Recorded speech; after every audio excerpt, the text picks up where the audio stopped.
sais de quoi parle Fianso dans ce morceau? Toi c'est que Kobe, je préfère qu'on mange tous. Je bosse le train 40, je garde le cours Insta.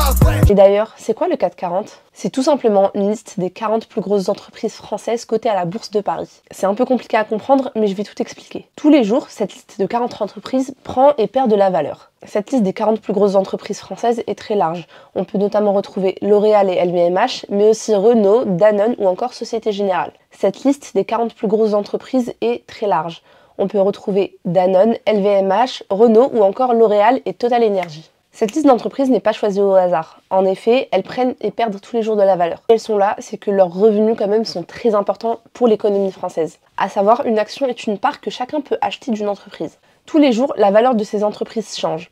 Elle monte si les investisseurs ont confiance et voient que tout se passe bien dans cette entreprise et au contraire, elle redescend quand ça va mal. Une actualité qui concerne une entreprise peut justement faire évoluer cette valeur. Il est même déjà arrivé que des personnalités sur les réseaux sociaux parlent d'une entreprise et que sa valeur en bourse chute. C'est le cas avec Kylie Jenner qui a fait chuter Snapchat en bourse en 2018 avec seulement un tweet. Mais alors qui choisit justement ces 40 entreprises? C'est un organisme indépendant qui s'appelle le CSI, donc le Conseil scientifique des indices, de Euronext Paris, donc la bourse française. Ce comité qui se réunit au moins 4 fois par an est composé notamment d'analystes financiers ou encore d'experts en économie. Maintenant qu'on commence à comprendre un petit peu comment ça marche, pourquoi on en parle autant dans les infos? Le CAC 40, c'est un peu la météo de l'économie française. Et si justement ce CAC 40 est dans le rouge, et par dans le rouge on entend la chute de la valeur de plusieurs entreprises et sur plusieurs niveaux, ça annonce généralement des crises économiques. La bourse nous permet d'analyser la valeur de certaines monnaies vis-à-vis d'autres. Quand par exemple on veut aller à l'étranger et qu'on doit faire du change, c'est par rapport à ça.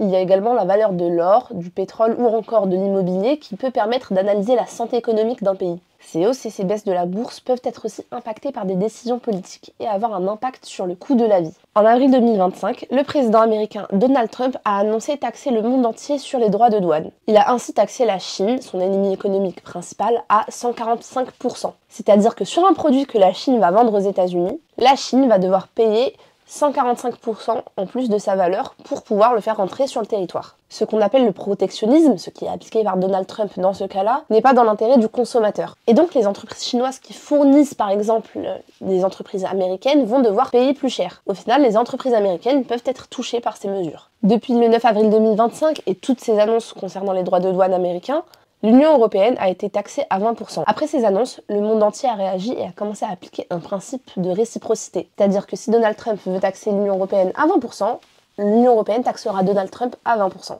En réponse à ça, une majorité des pays impactés par les droits de douane ont vu finalement cette décision suspendue pour une durée de 90 jours. Cette décision d'instaurer des droits de douane à hauteur de 20% sur les produits européens a provoqué la chute de 3% du CAC 40 le jour même et 5% dans les jours qui ont suivi. Tous ces changements concernant les droits de douane ont créé un climat de tension économique dans le monde. On parle également du CAC 40 ici. Je suis pas parrainé par le patron, t'as le CAC 40. Le pouvoir d'achat, je suis pire que le CAC 40. Tous les jours on côtoie le chômage dans un bête de gamin.